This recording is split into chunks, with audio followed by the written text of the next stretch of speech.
जय जय रामकृष्ण हरी. 365 दिवसांच्या प्रवचन मालिकेतील आजचा दिवस 151. भगवंताला शरण जावे. मी जे जे करतो ते ते भगवंतासाठी करतो असे जो म्हणतो तो खरा आणि उत्तम भक्त आहे. करते पण घालवायला उत्तम भक्त व्हावे लागते. भगवंत प्राप्तीशिवाय दुसरे काहीही नको असे वाटणे हे भगवंताचे लक्षण. चांगले कार्य हे सुद्धा बंधनाला कारणीभूत होत असते.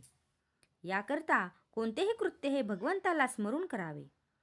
भगवंताच्या स्मरणामध्ये स्नानाची आठवण झाली नाही तर त्याला पापी कसे म्हणावे. जो काळ भगवंताच्या स्मरणामध्ये जातो तोच काळ सुखात जातो. विषयासाठी आपण स्वतःला विसरतो, मग भगवंताला आठवण्यात का नाही स्वतःला विसरावे. मला सगुणामध्ये प्रेम येत नाही असे जोपर्यंत वाटते तोपर्यंत सगुण भक्ती करावी. गुरुच्या इच्छेप्रमाणे आपण वागलो म्हणजे माझी इच्छा नाहीशीच नाही का झाली. यामध्ये अभिमान अनासाय मारला जातो. मीपणा टाकल्याशिवाय गुरु आज्ञा नाही पाळता येत. गुरु आज्ञा प्रमाण मानून माझी इच्छा मी दाबू लागलो तरी सुद्धा ती आपले डोके मधून मधून वर काढतेच. पण तिला एकदा कळाले की हा ऐकत नाही की मग ती हळूहळू नाहीशी होत जाते. देह अर्पण करण्यापर्यंत मजल आली तरी गुरु आज्ञा मोडू नये. देहातीत व्हायला गुरु आज्ञेप्रमाणे वागणे यापरते दुसरे काय आहे. मी देही नाही असे म्हणत राहिला तर माणूस केव्हा देहातीत होईल. आपण आपला धर्म आपली नीती सांभाळावी आणि सत्संगतीने राहण्याचा प्रयत्न करावा. संत आणि प्रापंचिक दोघेही प्रपंच करतात, पण प्रापंचिक करतेपणा आपल्याकडे घेतात आणि संत हे राम हाच करता आहे असे म्हणून प्रपंच करतात.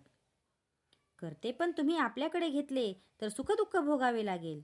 बायको आजारी पडली तर रात्रंदिवस जागतो आणि स्वतःला विसरतो, मग भगवंताकरिता का नाही तसे करता येणार. तळमळ असली पाहिजे, मग सर्व काही होते.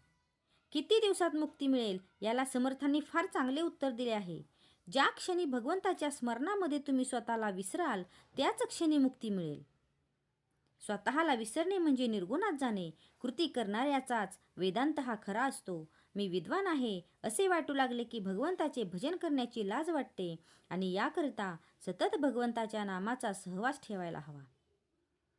सहवासाने माणसांचे सुद्धा प्रेम जर वाढते तर भगवंताचा सहवास केल्याने त्याचे प्रेम नाही का वाढणार. भगवंताला शरण जावे आणि त्याचेच होऊन राहावे यातच सर्व धर्माचे आणि शास्त्रांचे सार आहे. देहाहून व मनाहून आपण निराळे आहोत म्हणून नाम घेत तसे वेगळे राहण्याचा प्रयत्न करावा. ते कशानेही साधले नाही, ते नामाने साधेल.